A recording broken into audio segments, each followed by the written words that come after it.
Okay, let's get into a few hot topics this morning. First, we're going to start with this father who was sentenced to 37 years in prison after his 15-year-old son unalived four people in a car accident. It began when 69-year-old Richard Ferguson chose to hand his keys to his 15-year-old son, Rashard Ferguson. Now, the teenager did not have a driver's license, and his father decided to let him drive the vehicle anyway. Eventually, somehow, because it didn't say when the father exited the vehicle, but it does say he eventually ended up being alone in the car and was unsupervised. And later, the untrained teenager, he was speeding. He disobeyed a stop sign and ran directly into another car. Inside that car was a grandmother, Trinidad Hernandez, and her three grandchildren. Of course, Richard Ferguson was held criminally accountable for the tragedy. Prosecutors charged him with multiple counts of vehicular homicide and child neglect, according to that, arguing that allowing his unlicensed son to drive constituted culpable negligence. And when kids are that young trying to learn how to drive, you need to be in the car with them at all times. Being that he was untrained, yeah, he should be held culpable for that, because that's crazy. He got 37 years, and the juvenile, his son, he ended up getting juvenile. Give me a second. Okay, the 15-year-old son, as you can see, he took a plea deal and was ordered to remain in juvenile justice facility until his 19th birthday. So the dad gets 37 years for leaving him in the car by himself for him to drive alone, and he eventually unalived four people. The son, he takes a plea deal, and he's 15 now. He's going to get out of a juvenile detention facility when he's 19. Okay, so Jed York, coming from Hollywood Unlocked. Jed York, who is the owner of the San Francisco 49ers, was allegedly arrested in Ohio for arranging to pay $140 for some sex. The NFL has confirmed it is now reviewing the incident. York was arrested in his native Ohio on Sunday on one charge of engaging in prostitution and another charge of possessing criminal tools. And while the more salacious charge was downgraded to disorderly conduct in a plea deal with the prosecutor, it is the initial charge on which York was arrested and arraigned that sticks in the minds, fans, media, everybody. It's the embarrassing charge that raises eyebrows because York is reportedly worth $500 million, and the family fortune is believed to hover around $8.5 billion. But he allegedly tried to enlist the services of a prostitute for $140. My thing is, was she trying to charge him? Did she know who he was?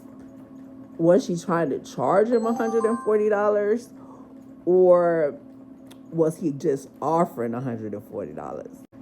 And being as you are worth $500 million and you have a fortune of possibly $8.5 billion, why are you even trying to purchase anything?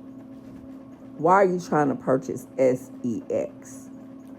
I'm pretty sure you can find anybody out there that you want that's willing to be there with you. go there with you. You don't have to pay $140. And if you know that's an prostitute, why would you even want to pay her just $140? You got enough money, you can pay more than that. If you gonna pay for it, make it worth it. You worth 500 mil, dude. $500 million. You can help that lady get off the street. But hey, it is what it is. Target apologizes and pulls kids' clown costume after backlash over racist imagery. This comes from Target, and it's saying an apology from us. We pulled an offensive Halloween costume that should never have been a part of our assortment. It is no longer for sale. As a company, we got this wrong and we are deeply sorry. We know this is especially hurtful for our Black guests, team members, and partners. Removing the costume is an important first step, and the company is looking closely at how this happened and what needs to change to ensure that this won't happen again. Target is probably sensitive to what's going on because of the previous boycott, and because of that boycott, they try not to get another boycott.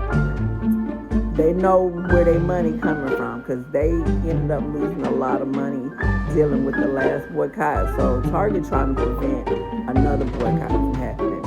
That's basically what that is. From OG Run, we had an off-duty police captain cited for leaving 2-year-old in a locked van while she went fishing.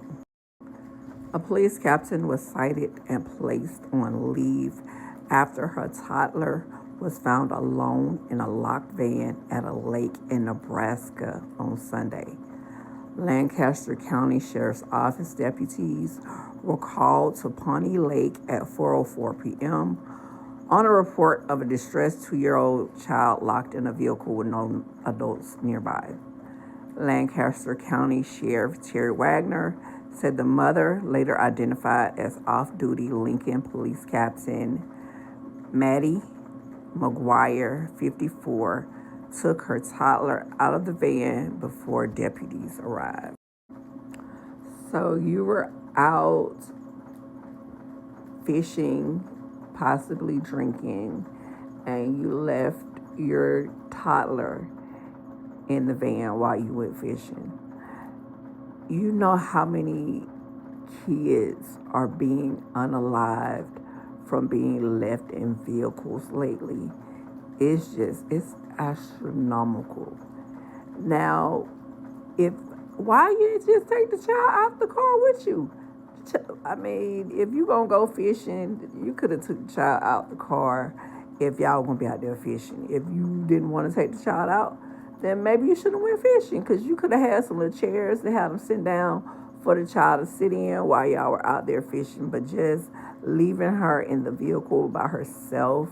And I saw the video, and they said she was in the vehicle for like 28 minutes and she was screaming and crying. That's ridiculous.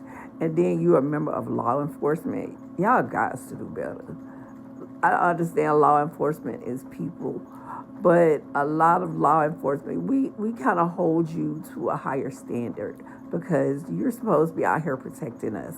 And you ain't even doing a good job of protecting your own child. Let's do better.